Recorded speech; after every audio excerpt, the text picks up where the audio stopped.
keynote speaker for today, and I'm really thrilled to be able to introduce Jeff Ferrell and to chair this session. It's a real pleasure and privilege to do so. Jeff is the professor of sociology at Texas Christian University and also visiting professor of criminology at the University of Kent. He won the Critical Criminologist of the Year Award from the American Society of Criminology in 1998. He is the author of some of the most important works on graffiti, on art and culture, on social inequalities, on books that include Crimes of Style, a book that many of us in this room will have read, Tearing Down the Streets, Empire of Scrounge, and along with Keith Hayward and Jock Young, he's the author of Cultural Criminology and Invitation, a book that won an award a couple of years ago, which is about to come out in second edition. He's written on ethnography, culture, crime, inequality, and he practices a committed and immersive and passionate criminology that has inspired generations of criminologists and sociologists around the world. So please join me in welcoming Jeff Ferrell.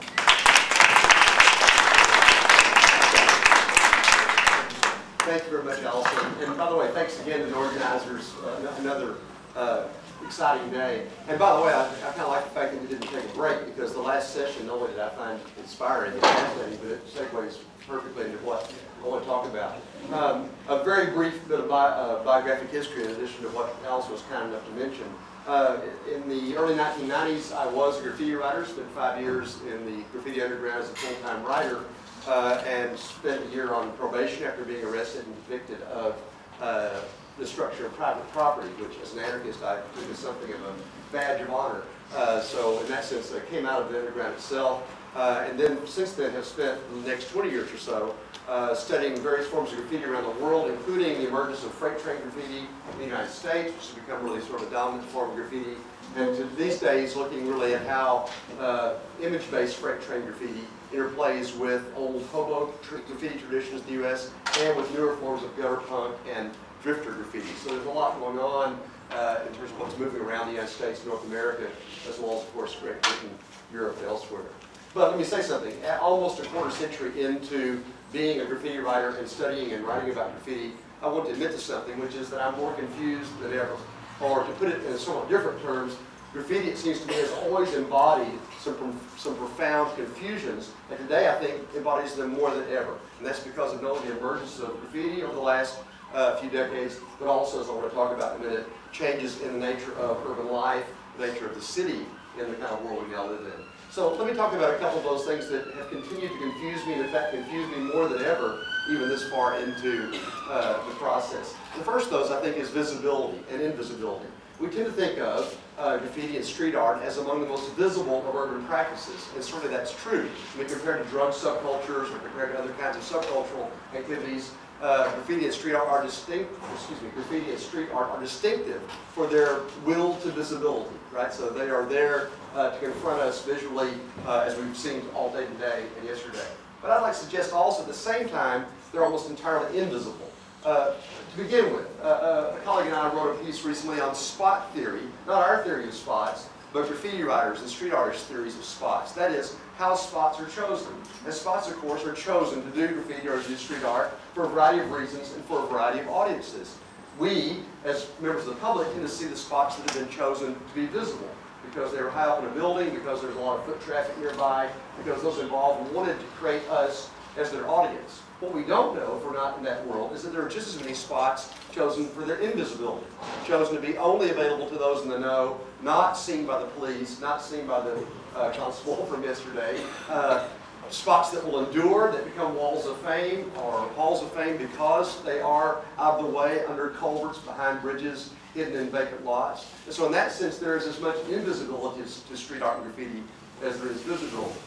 Beyond that, again, some of us have talked about over the past couple of days, if you're in the world of street art and graffiti, you understand that much of what you're seeing on a wall is in fact a conversation, and that conversation is often based not on a straightforward discussion, but on ironic referencing, kind of postmodern referentiality, jokes, in-jokes, parodies, complaints between writers, between crews, critiques of different artistic traditions. If you don't know all this, that's invisible to you, even though it's there to be seen. So not only does graffiti come and go and get wiped out by the authorities and painted over, as we just saw, leaving those kind of awful Band-Aid looking splotches, but even when we see it, we often don't see it. Even when we think we see it, it's often not actually there. So it seems to me an ongoing confusion as to whether street art is entirely visible or in some ways largely invisible. Another thing that's not been talked about much the past 2 days, so let me add another layer of confusion, is whether graffiti is an art form or an act. So for the last couple of days, we've mostly talked about graffiti, it seems to me, as an art form, and whether that form has been merged into street art, and whether that has been criminalized or not. But in my own experience and own research, the graffiti writers that nice urban soundscape, the graffiti writers that I hung out with, and in my own experience, it was actually as much the act as anything else. What ended up on the wall the next day was important. There was care taken to plan that and to design it and to pick the right paint and execute it.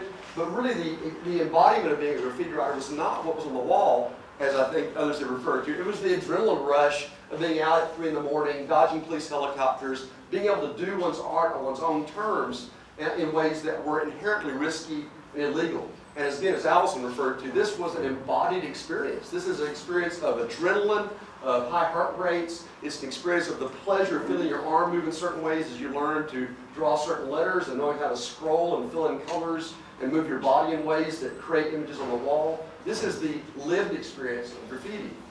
Steve Ling and I some years ago coined the idea of edge work. And for us, edge work is the notion of skill mixed with risk. And so to do edge work means you have to have some serious risk of apprehension of physical harm, but also the skill then to survive that risk. And the greater the risk, the greater the skill, the greater the skill, the greater the risk you can take. It seems to me that graffiti and street art often are embodiments of this kind of situated, sensual edge work experience. So again, is graffiti what's on the wall? Or is graffiti the shared sort of ephemeral community of artists that occurs only in the moments that graffiti is executed in the streets? I'm confused about that. A further confusion is that in that sense, graffiti has always been about immediacy, and about situations, about context, certain street corners, certain spots, certain all-night forays to the city. And yet, as others have alluded to, in an age of endless digital reproduction, we right now have 2 or 3 cameras and a number of cell phones going with cameras on them. Of course, graffiti elongates into endless image reproduction. All right? Benjamin said famously, the work of art in the age of mechanical reproduction is not the same work of art. I would say graffiti in the age of digital reproduction is not the same graffiti. So now we're beginning to see situations in which graffiti writers or street artists pick spots or locations not for the art that will go on the wall, but for the image of the art that will then go on the internet. So the locations now become less real in a very postmodern sense, right? The experience becomes less real in terms of how one's career is affected or how one's reputation is made than does the digital reproduction of that experience on websites, on Twitter feeds and Instagram feeds, etc. So is graffiti still about that immediacy I just talked about? Or is graffiti now in some ways inherently its own image over and over again? I don't know. I'm confused. Another confusion, and we've been talking about this one, so I won't rehearse it much, but I want to add a little bit to it, is, again, almost a tiresome debate, legal or illegal. Well, we've talked about that enough, but I want to add a couple of aspects of this. For example, in New York City, Espo, now known as Steve Powers, but once known as Espo, perfected the technique of doing graffiti murals that looked like billboards. So it's come up a number of times. Since billboards were legal but graffiti wasn't, his murals stayed up much longer than anyone else's and never got buffed, precisely because they looked like legal billboards. He also perfected a really brilliant kind of détournement of everyday meaning and the kind of situation sense by offering his services to business owners to clean their pull-down grates of unsightly tags and throw-ups. So he would come and say, for free, I'll paint over your big pull-down grate and get involved in unsightly graffiti. Of course, the business owners were thrilled to have this free service. What he did, of course, was to paint then with a roller, paint out all the graffiti, and come back that night and add a few little lines which made the painted roll down into a giant Espo throw-up. So he was, with permission, painting illegal graffiti that seemed to be a painting over graffiti when it happened, and later that night became graffiti that was both by permission and not by permission. Legal, illegal, tough to say. Pedro Veos, some of you know, who's at the University of Porto in Portugal, His doctoral dissertation was on London street graffiti, and he thought he was photographing and creating a chronicle of thousands of images of illegal graffiti. He began to realize part of what he was chronicling was corporate advertising masquerading as graffiti. He realized, looking through the lens finder of his camera, he was actually photographing advertisements that were masquerading as graffiti, while Steve Powers is creating graffiti that masquerades as advertisements. Is it legal for Sony Records to hire someone to put up ads in the street that look like graffiti, or is that illegal graffiti? Is Steve Powers an advertising executive now, or a graffiti writer? Further confusion. One final confusion. Gallery or street? We see, of course, this has been talked about, a flow between gallery and street. And in some ways, to get into a gallery, you need street cred to begin with. But once in the gallery, that then challenges your status. Does that lead you then to be a street writer, or are you now a gallery artist? A fast example that I've written about was the Underbelly Project in New York City, so you may know, and then it came to Paris and elsewhere. The Underbelly Project was organized, I won't tell you who organized it. Well, we'll use that. It was organized by Workhorse and Pack, two artists, and took almost 2 years. Over 100 international artists came to New York and were spirited down into an abandoned underground New York subway station, where they then spent 2 years doing 100 brilliant, are those street murals? No, I guess they were non-street murals, right? No one knew about this. They kept it secret for 2 years. They then called the New York Times and told them about it. The next day it was the front page of the New York Times, at which point they then sealed the entrances to the Underbelly Project. So the Underbelly Project was both visible and invisible, was both street art, but a kind of subterranean gallery. By the way, then they were accused of selling out, because then they went to Art Basel and restaged the Underbelly Project as a gallery show. Except what people didn't know was that was to make money to then do the Underbelly Project again in the underground in Paris. So gallery art to fund street art that becomes gallery art, a series of confusions.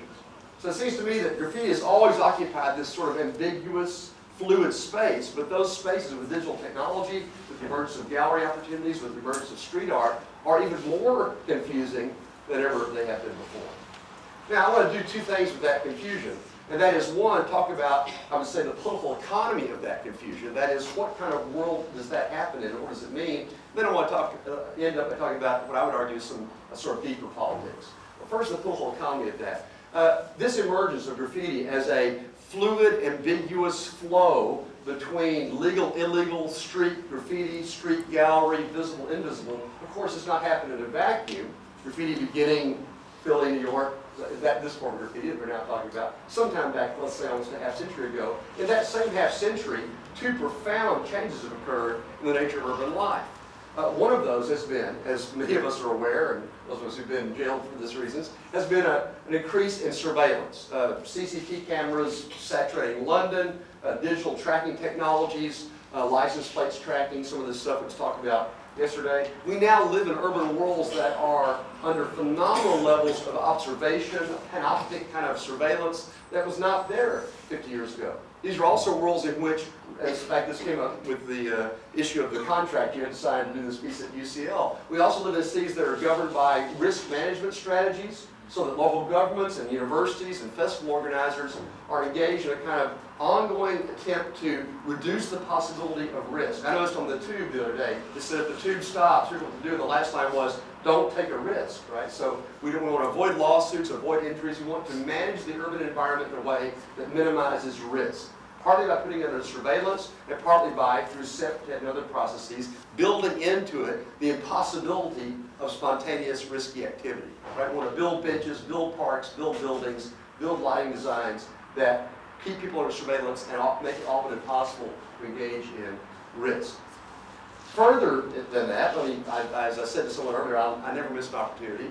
Also in those last 50 years, of course, circa 1980s until now, has been the pernicious false ideology of broken windows theory. Broken windows theory, by the way, I can tell you as a criminologist, has been widely disproven. It never was a theory. It was the ravings of two privileged white conservatives that was immediately picked up and used as a justification for clamping down the homeless, clamping down graffiti, clamping down street busters, right?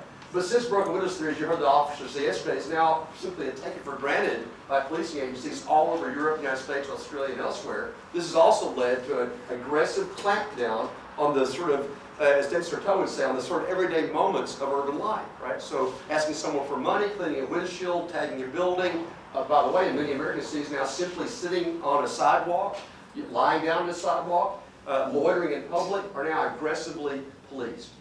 So all the contradictions that make up contemporary graffiti and street art have emerged not simply in the abstract, but in this context of a surveilled, risk-managed, hyper-criminalized city.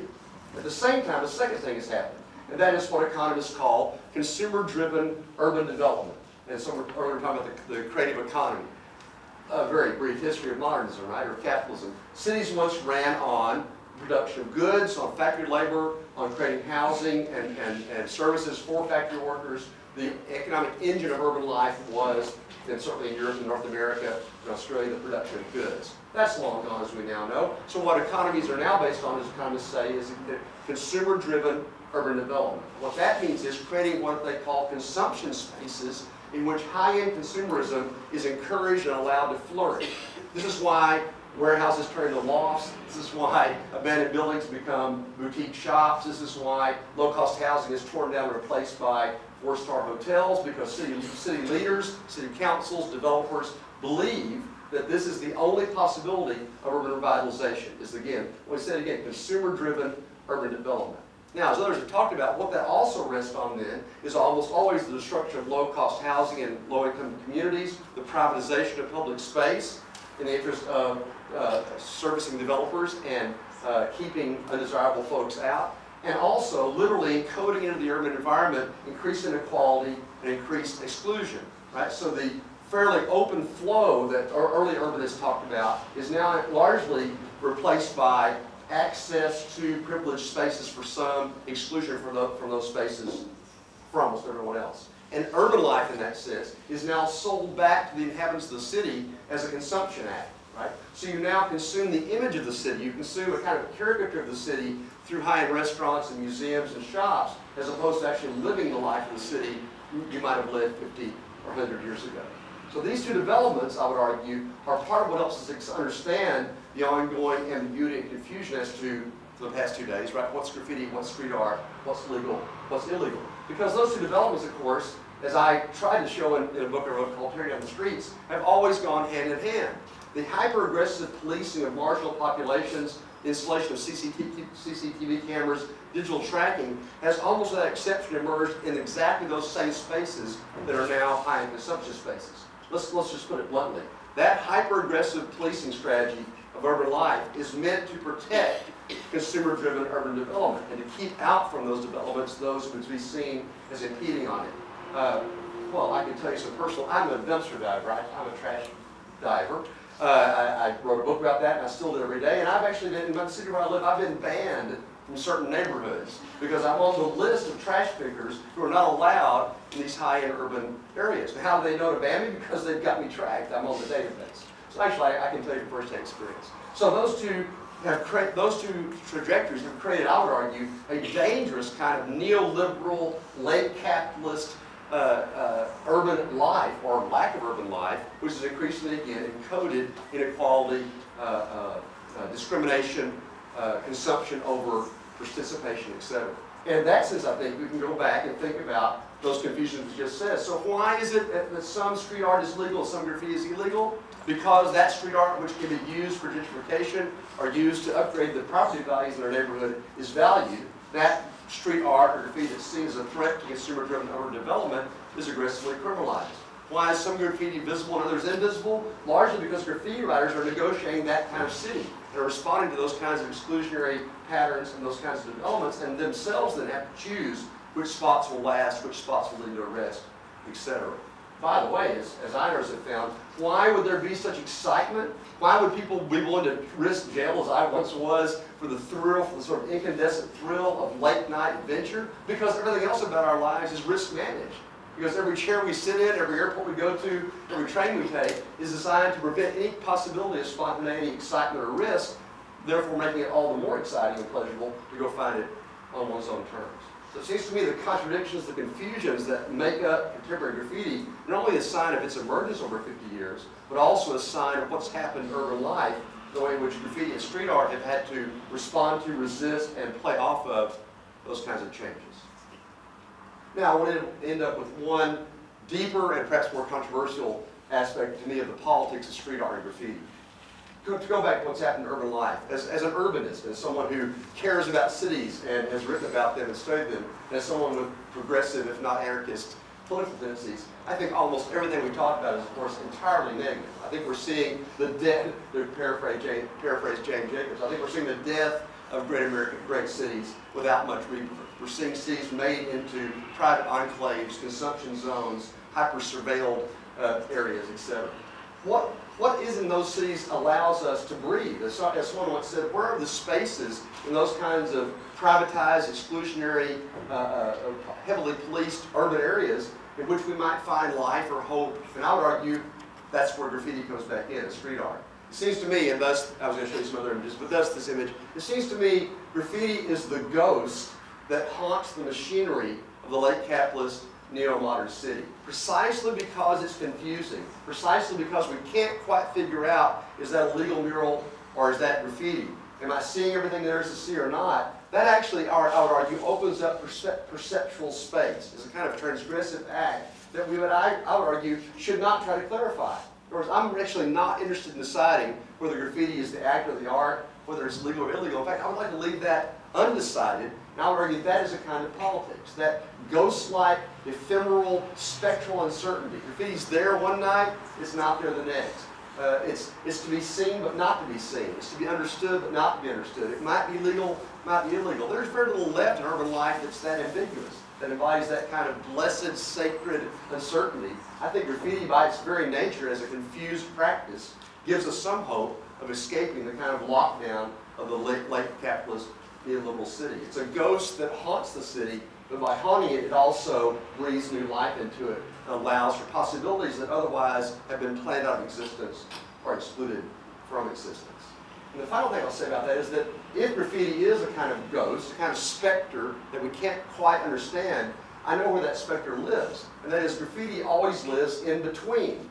I try to avoid academic terminology because that excludes other people. So I'll use a term and then I won't use it again, but a term, the idea of interstitiality, right?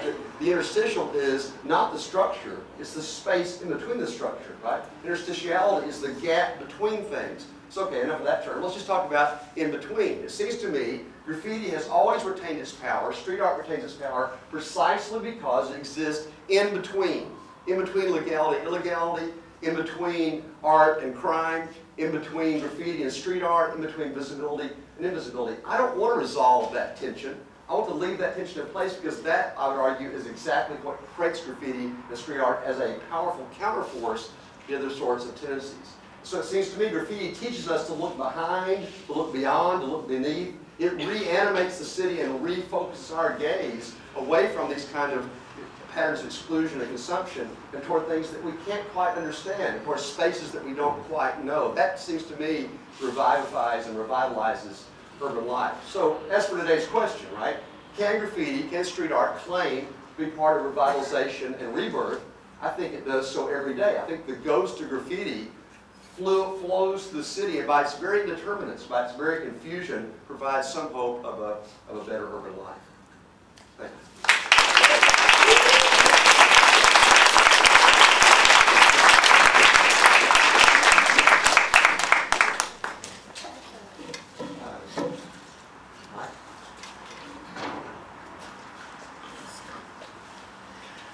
Thank you so much. I was scribbling so much as you wrote that I scarcely was able to formulate some questions, but I did. So I'd like to kick off, if that's right with people, just by asking Jeff a few questions, and then we can throw it open, because I'm sure people will have a lot to ask. So at one point in the middle of what you were saying, I was feeling very low. With the account of hyper-surveillance, hyper-control, which is absolutely right. I wrote down that I wanted to ask you, what lies ahead for cities? Like, how much worse can it get? Because it sounded bad, but I was beginning to feel that things were only going to get worse. And of course, the idea of the death of great cities, which is a tremendous phrase. I think that's true, that we are witnessing the possible death of great cities, and one of the reasons behind this conference might be to try and think about how to arrest that process, but then you lifted it back up again, because I think what you were presenting is a way of thinking that turns what might be critical despair, there's a place for Nietzschean nihilism, but you can wallow in it a little bit. So what turns critical despair into creative resistance? So I wanted to ask you to say something that we might start talking through.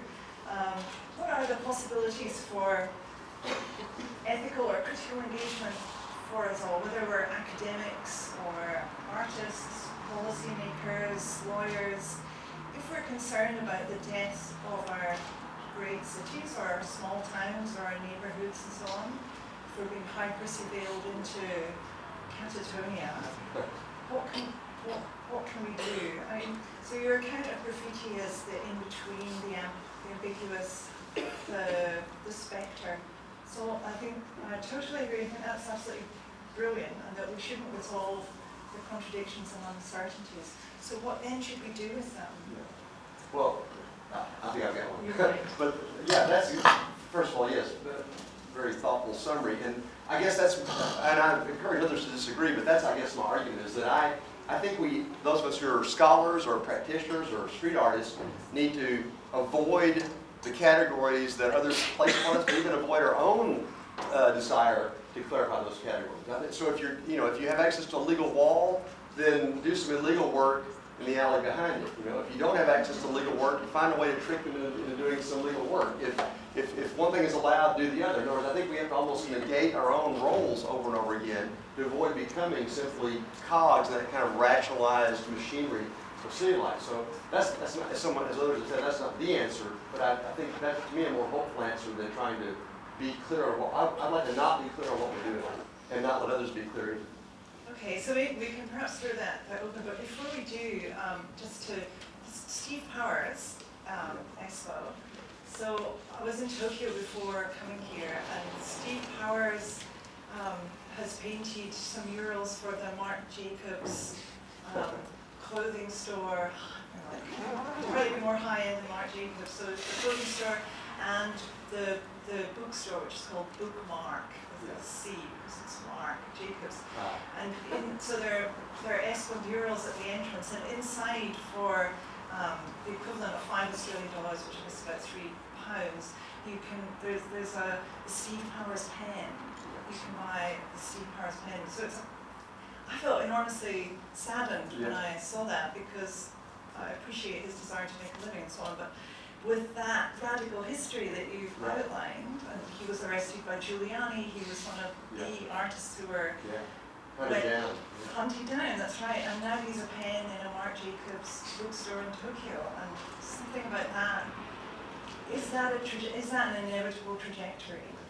I don't think so, but my honest response to that would be fuck Steve Powers.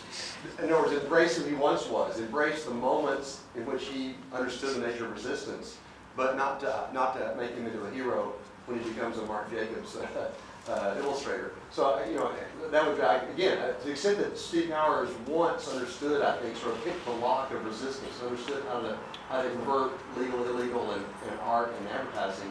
I think that's a lesson we can learn. We can also learn, I would argue, what not to do when you become simply a shill for the next corporation. So again, not so much the person, but the moments where a resistance happens, or where sort of determinant occurs, where situations get reversed. Okay, so I can see hands going up already. So I think Cameron was first, that's Cameron, then over in the corner, and then Jay, Leo. I don't think I remember that.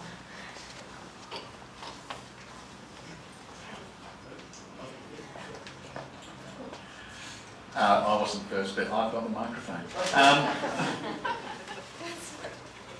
I really like what you're saying about not resolving the ambiguity, but I also was thinking about ways that the person might, the practitioner, whoever's in contact with this ambiguity negotiates themselves, the legibility of these sort of ambiguous subjectivities. And actually I was thinking about, and you were saying don't use academic terms, I was thinking about multiple subjectivities as a way of doing that, and the way some of the writers that I've come into contact with do things like say, well, yeah, I use the word mural so I can get funding. Right. You know, so the way that we have agency within this ambiguous terrain in order to live our lives in that sense, because I don't think it is pure ambiguity that's happening there. I think that there's actually tactics and strategies that are taking place inside that ambiguous zone. It's not fixing it, but we're making our way. Yeah, absolutely.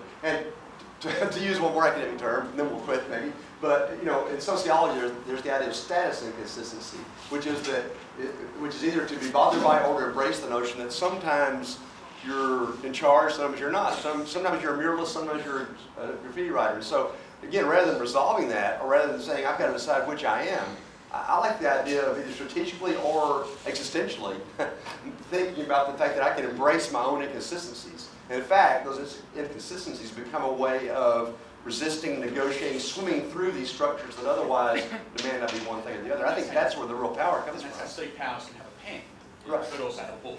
Right. You know. Or I hope also maybe tag his own advertisement or, you know.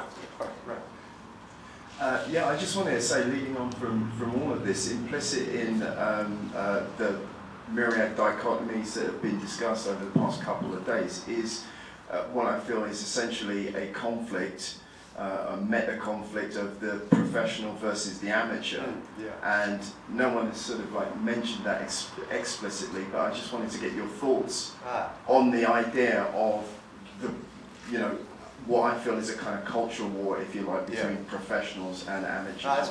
That's an excellent point. That would be another of those confusions or contradictions. Someone was talking about the other day. I mean, in Greg Snyder's recent book called Graffiti Lives, he talks about how a number of graffiti writers have gone from street artists to owning a small tattoo shop, or working as a designer part-time. And to me, that's a kind of DIY punk notion of taking your own skills and craft, sort of a professional amateur, surviving on your skills. But I think that's somewhat different than, as some has talked about, commodification in a broad sense, where you simply now become part of the machinery that sells things back to us. So yes, once again, I would say somewhere between the two might be the place you want to live.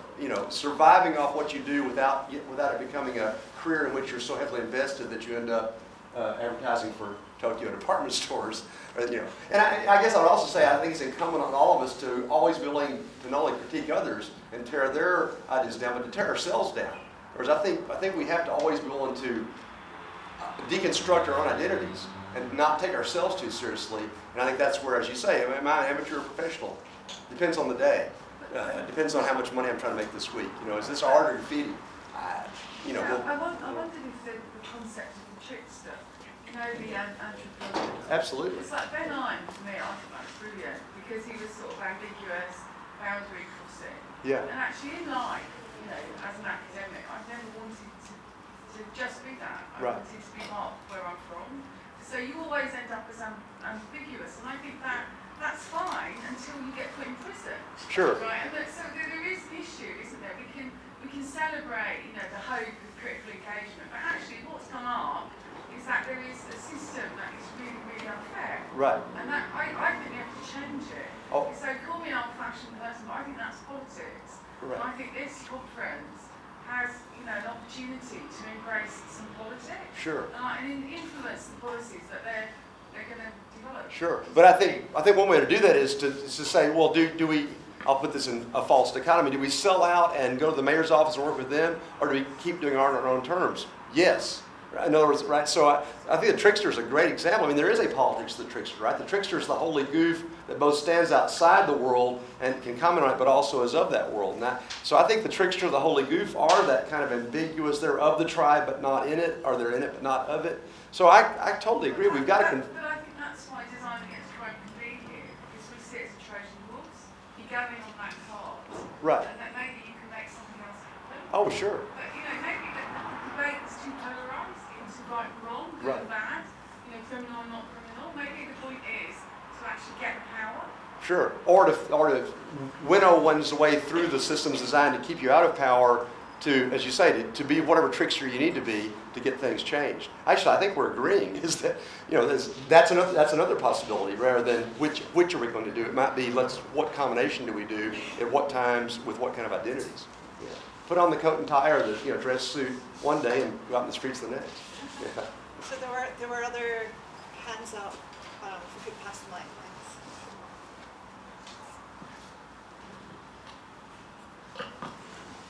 thanks. Okay, it seems like our friend Steve Powers has taken a little bit of a beating here, and I would like to correct Jeff, first of all, on something. Steve Powers did those gates. He wrote Espo on them from the get-go. He never came back, wrote them silver, and then came back at night and did that. That's wrong. He was more clever than that. You sold him short. He had a fake organization called Exterior Surface Protection Outreach, which was totally fictitious. Yeah. And he would sell himself like a door-to-door salesman and go around and be like, I'm with Espo, we're here to clean up your gate, and it was really his name. Yeah.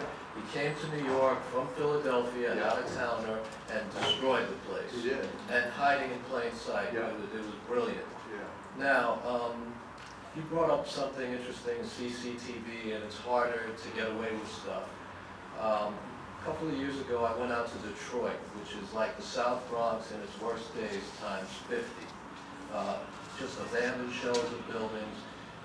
Revolt from MSK has moved out there and brought a lot of artists from that crew as well as street artists from all over. And it's like, you can go out at night and pretty much write on anything you want. The police are pretty much afraid of getting shot, so they won't stop.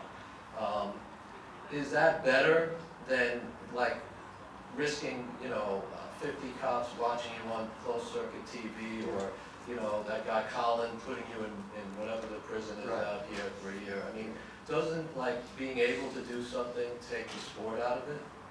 Well, you would know better than I would. I think to be able to do something that takes one level of sport out of it, but may open up other opportunities or other avenues for other kinds of subversion or engagement with the city. So, I think you'd agree, but both have their place. And I guess rather than do you do a safe piece where you don't want to get caught, or do you want to challenge them and go for it?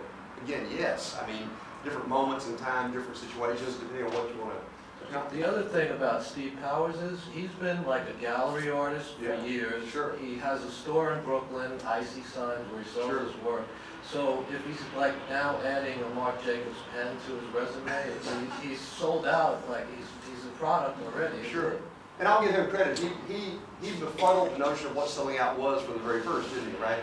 Again, is that cleanup or is that a new tech? Well, I mean, his whole method of operation was disguised as a product. Exactly. He was a trickster. Really, his brilliance was a trickster. He is a brilliant guy. And his fake postcard that actually was a critique of broken windows theory. So, yeah. So maybe he's up to something we aren't aware of yet, or maybe he's just making money from Marc Jacobs, but we'll see. Okay. Yeah. Fair enough.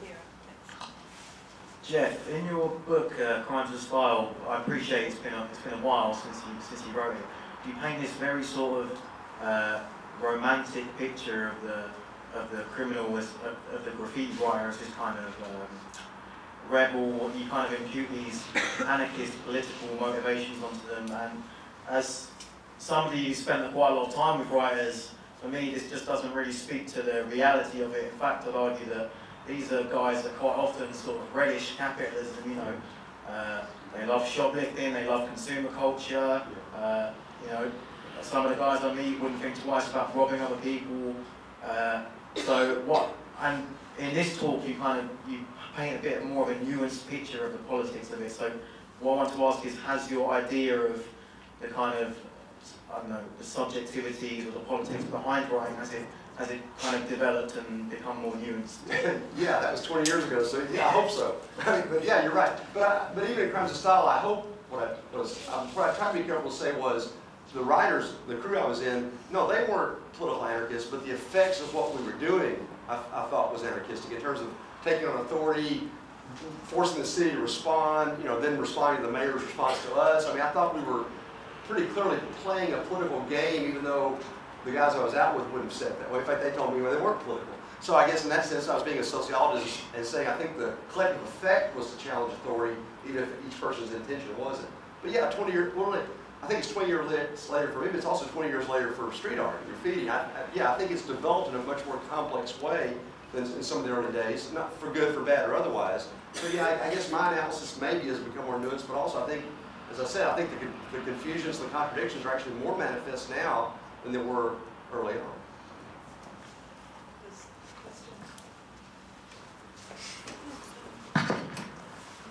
Thanks. So thanks first of all for mentioning once again the point that graffiti should, in my opinion, be discussed as an act, as something that is done, not only something that is there. Right. And I would go even further and say that it's not only an act, but an interaction. And that's like Elise showed that really nicely. Yeah. And me as a writer, I would I have made the same experience. Like it may be made in the middle of the night, but actually I love to do it in the day, and I may get into a discussion, I may get beaten up or whatever.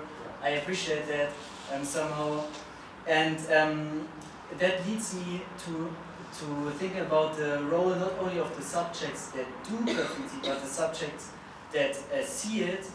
And that's the point about, and you made it really nicely, this distinction about street and gallery. And I remember myself being a teenager, traveling or walking around in the streets and consuming graffiti, seeing it. And I would argue that this is not only a passive way of consuming it, because it somehow told me to go out and do something and live the city and go to new places. And that's and then when you talk about the fact that we now see kind of consumer-driven urbanism. The point that makes me afraid somehow, also about other talks that we heard today, is that the gallery, the streets, might become a gallery. Right. And so then even on the streets, it may be just a passive consumerism. And or let's say it in the Bordian terms, then it's the street art or graffiti might be part of the spectacle that is only passively consumed. Yeah, that's a beautiful point. Exactly. Back to the book. I mean, so yes, as graffiti merges into street art, or as much of it is used as kind of selling of the urban environment, does it simply become, in that sense, a kind of sanitized part of the overall spectrum of late capitalism? Yes and no. And I think that's where it's incumbent on those of us who are practitioners, or I have been, you still are, that to think about the work you do on a wall is therefore not simply your artistic vision, but how what you're doing plays off of that environment and those economic and political trends and subverts them, opens up space for discussion, or simply sows confusion where it's not easily consumable.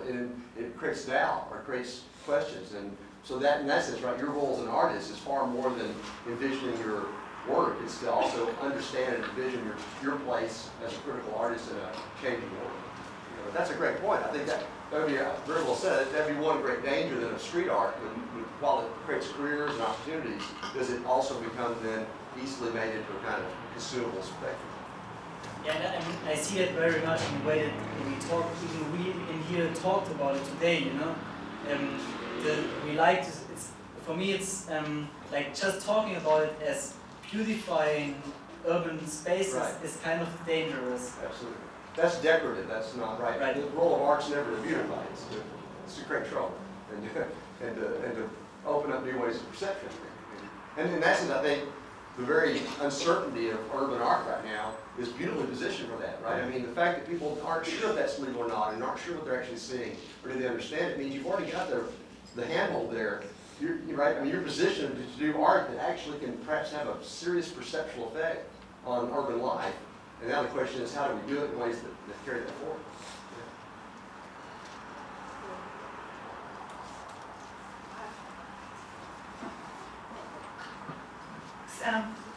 Jenny, you've written about you've spoken about the Broken Windows campaign and the kind of campaigns of fear that lead to people to associate graffiti with further crimes. So very important discursive production that leads to some of the official responses that we heard yesterday afternoon in the sort of arrest, prosecution and sentencing of graffiti writers. And you've also talked about the aesthetics of authority in the past. So I just wondered if that would be something interesting to throw into the mix, where we've talked a lot about the aesthetics of graffiti and street art, but it's also important to think about what are the aesthetics of spaces that are considered orderly, proper and so on. So what does that look like, and what are the responses that we can have to those orderly places? Oh, that's a marvelous question. Yeah. Just to briefly recap, 20 years ago in Crimes of Style, my argument was that graffiti is never written on a blank wall because the wall itself already embodies an aesthetic order. And generally that'd be the order of those in towers. So city planners and developers and maintenance crews and planning commissions have decided, right, no wall, no street simply happens. It's designed to do certain things. And so my argument was that graffiti then is always, back to the politics of whether you mean for it to be or not, you are in some ways confronting the aesthetics of authority. But to your question, if part of the aesthetics of urban development and consumer-driven urban development is now street art, then what do we do if the very thing that once contested that has now become part of the aesthetics of the new creative class of the new urban city? And I don't know. You tell me, those of you who are still doing that art, but your job then would be, right, to disrupt even your own tradition maybe, or just to disrupt what has become accepted as graffiti practice or street art practice. So yeah, great point. I think the aesthetics of authority are never a thing. They're a process that keeps emerging. I think even in the 20 years since Crimes of Style, the aesthetics by which the city defines itself appropriately have changed. So just there's a question hand up at the back, but before I toss it to you, just so one suggestion I guess would be we've heard a lot about mural projects. I use that term as a catch-all just for convenience at the moment, but we've heard a lot about how mural projects can encourage people to start protecting artworks in various ways. So in some ways that's fine, but here's a little, maybe a provocative comment, I guess, would be, what if a mural got hacked, what if people went, aha, another contribution to the space, Right. How interesting, and left it, rather than rushed out with clean fluid and got rid of the tag. So we're not at that, if that seems hard to imagine yet, then we've got a ways to go. Right. Yeah. New forms of urban communication, or what if the tag over the mural? What if then the mural next to that mural was a mural made from that tag? And, so it's sort of an amplification spiral of art rather than an either or. Right in the back corner, so I'm going to say this down to I can just shout. here at the front line. So. I'll stand up just so I can see you. Thank you. Really appreciated how you sort of explained the stuff that sort of break that down in terms of its relationship to the dominant paradigm in the city. Thank you for that. Started making me think about the fact that whether you're a writer or not a writer, you have to we're living in cities like this, which then starts to shift it a bit to why research, this stuff about why research graffiti and why discuss graffiti, starts making you think that if those of us that are not writers have to live in this city as well, then what can we learn from graffiti writers about creating ambiguous identities and being able to learn from these guys that are sort of able to deposit deviance in this environment. They're able to live these sort of plural existences. Yeah. Oh, that's a great question. One thing I have written some recently about is it seems to me in that sense, back to the situations, for whatever reason, the idea of the derive, right? The idea that by getting lost in the city, you reinvent the city as, I think, Vanagim said, as a place of beautiful ruins, right? So in that sense, I think one thing I learned from being a graffiti writer was to always try to get myself lost as soon as I begin to as soon as I began to think I had an orientation toward an urban environment, it was time to get lost again. Right? It was time to reimagine the map of what was possible and where to go. And so in that sense, I think urban graffiti writers are brilliant cartographers of the city. They remap possibilities and invent those by doing that. So I think all of us, right, would imagine other ways of living in the city. Imagine trespass as an act of politics, which I do regularly, by the way. Imagine trash bins as resources, not as receptacles for trash, and to sort of, in that sense, reinvent what the city is as we live it, which is not the solution, but I think begins to unravel some of that rationalized, surveilled, certain But yeah, it's a nice point. Over here. Yeah, thank you very much for your talk. I was also intrigued by this idea of the ghost that you used in your talk. This idea of ambiguity and contradiction as the space for possibility. But I was also thinking about that relative to the kinds of visual production of urban development and how that also works through contradiction and ambiguity. Right. So it seems in a way that that's why street art is so easy or attractive to be co-opted within development processes. That already there's that question of language and contradiction and something actually doing the opposite of what it seems to be doing. Right. And this sort of brought me back to this question of regeneration. I'm a regeneration pedant, I'm afraid, so I don't feel after today's conversation that I have a clear idea of how we're thinking about regeneration in relation to street art and graffiti. So what exactly could it do in terms of regeneration, or what's being regenerated? Are we talking about that physically or socially? Or, so I wondered if you had any comments on that. But really, yeah, the point was just to draw this, this point about developers also using the ambiguities of language and visual language. Right. Well, two things I would say. One is that, to me, regeneration is not only a broad-scale urban possibility, it's also a possibility in terms of everyday situations. And I guess what I was trying to suggest is that the very uncertainty that things like graffiti provide is a form of imaginative regeneration in daily urban life, which we do live our politics every day, as well as we try to fight for larger issues. But the other thing, I guess, and I just saw this in response to your question and others, is that maybe what is incumbent now on graffiti writers and street artists is to do street art and graffiti that doesn't look like street art and graffiti. That is, if the style codes have now been so well established that developers can tap into those, or as you were showing, advertisers can create ads that look like, then maybe what we have to do is, while we honor and treasure the traditions out of which this came, is also to imagine what would street art look like if it didn't look like street art. What might be possible if suddenly around London there were things that no one could even identify as street art? Things were just happening, or buildings look different. And so it seems to me that would be regenerative too, in terms of the perceptual environment.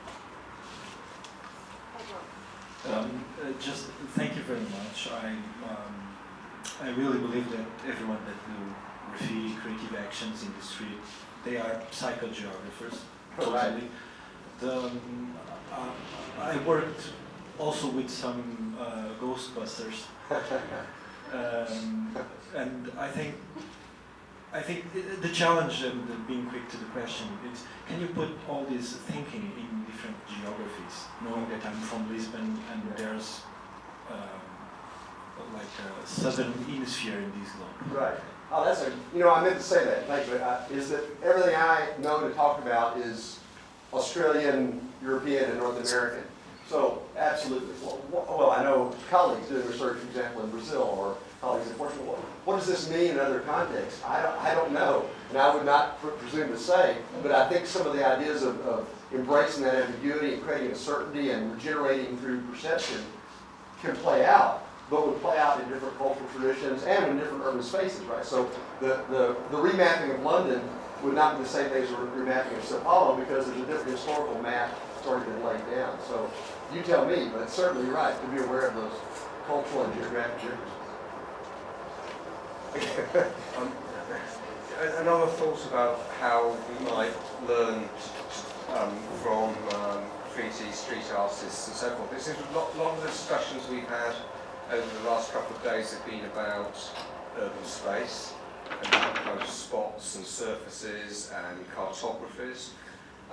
We've talked a lot about different kind of legal frameworks and so forth. But the other thing that occurs to me, and I don't know if you tell me if I'm on the wrong track on this, is also the different temporalities, the different times. Yeah. And I thought it was really interesting, some of the things that, people that practice street art graffiti are saying that, they do things in the moment, and it's an embodied action, it's the time of the action, and then you produce a piece that might be there only for a few seconds, right. Someone then immediately starts rolling over the wall and does something else, or will you search out places and spots where things might endure a lot more. And it suggests to me that one of the things this does is this disrupts the idea that you know, everything in the city is sort of forever. Right. Forever being 25 years, Yeah. you know, or, you know, Right. until it gets over, you know. And there are lots of different times. We use things at night, we can use things on weekends, we can use them for seconds, and we can use them for years. And all these things get kind of folded in to street art. So it just strikes me as one of the really unusual parts. Absolutely right. Yeah, I mean, at least traditionally, I think there's kind of temporal trespass, right? It was about when you were out as well as being out. What one of the earliest graffiti magazines called While You Were Sleeping? Do you remember that? No, that's not that early. No, well, I'm sorry. Yeah, years back. That's Roger Gaston. Yeah. So think, I mean, what a great title, right? Speaking of ghosts, right? While you were sleeping, look what may have happened. So yeah, I think there's a kind of well, back to remapping the city. We also might recalibrate the city in terms of time and think about ways of subverting the order of time, which I think, as you say, graffiti has long done.